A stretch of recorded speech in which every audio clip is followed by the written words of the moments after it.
తాను చనిపోయానని కుటుంబ సభ్యులకు ఎందుకు చెప్పారని రాగిని ప్రశ్నించగా అసలు ఆ రోజు ఏం జరిగిందో జగదాత్రి చెప్తుంది. మమ్మల్ని వెతుకుంటూ వచ్చిన నిన్ను మీనన్ కాల్చివేయగా కొన ఊపిరితో ఉన్న నిన్ను మేము హాస్పిటల్లో చేర్పించామని చెప్తుంది. అప్పుడే నాన్న దగ్గర నుంచి ఫోన్ కాల్ రావడంతో ఇంటికి వెళ్ళామని చెప్తుంది.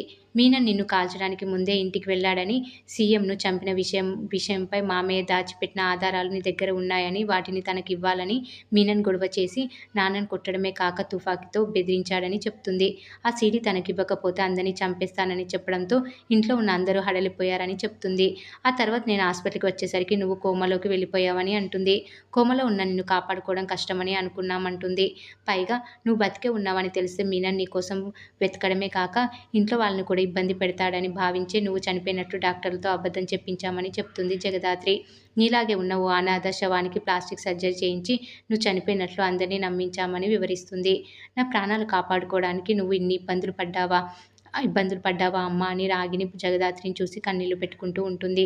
చిన్నప్పటి నుంచి నిన్ను అనరాని మాటలని దూరం పెట్టామని బాధపడుతూ ఉంటుంది. 25 ఏళ్లుగా మీ అమ్మ దోషి అన్న నింద భరిస్తూ పెరిగావని చెప్తుంది. ఇక అలాంటి ఇబ్బంది నీకు ఉండకూడదని ఇప్పుడే వెళ్ళి అందరికీ నిజం చెప్పేస్తానని అంటుంది. నా భర్త చేసిన తప్పునకు మీరు శిక్ష అనుభవిస్తున్నారని బాధపడుతూ ఉంటుంది. నేనే వెళ్ళి అందరికీ అన్ని విషయాలు చెప్తానని, మీ అమ్మ తప్పు ఏం లేదని, మీ అమ్మ నిర్దోషి అని చెప్తానని అంటుంది. నువ్వు కూడా దేశం గర్వించే గొప్ప పోలీస్ ఆఫీసర్ అయిన సంగతి కూడా అందరికీ చెప్పాలని అంటుంది. ఇప్పుడు నువ్వు చెప్పినా ఎవరు నమ్మరని, అందుకు బలమైన సాక్ష్యాలు ఉండాలని జగదాత్రి అంటుంది. ఎలాంటి సాక్ష్యాలు లేకుండా నువ్వు చెప్తే నేనే నీకు మందు పెట్టి మార్చేశానని ఎవరు నమ్మరని దాత్రి అంటుంది. ఇంతలో కేదార్ కల్పించుకొని 25 ఏళ్లుగా మీ అన్నయ్య ఇదే మాట చెప్తున్నా మీరే నమ్మలేదని, ఇప్పుడు మాత్రం మీరు చెప్పగానే ఇంట్లో వాళ్ళు ఎలా నమ్ముతారని ప్రశ్నిస్తాడు.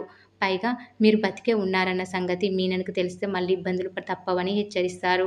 కాబట్టి కొన్నాళ్ళు మీరు సీక్రెట్గా ఉంటే ఆ తర్వాత మిమ్మల్ని మాతో పాటు మా ఇంటికి తీసుకెళ్లడానికి జగదాత్రి అన్ని ఏర్పాట్లు చేస్తుందని చెప్తాడు. దీంతో రాగిని సరేనని అంటుంది.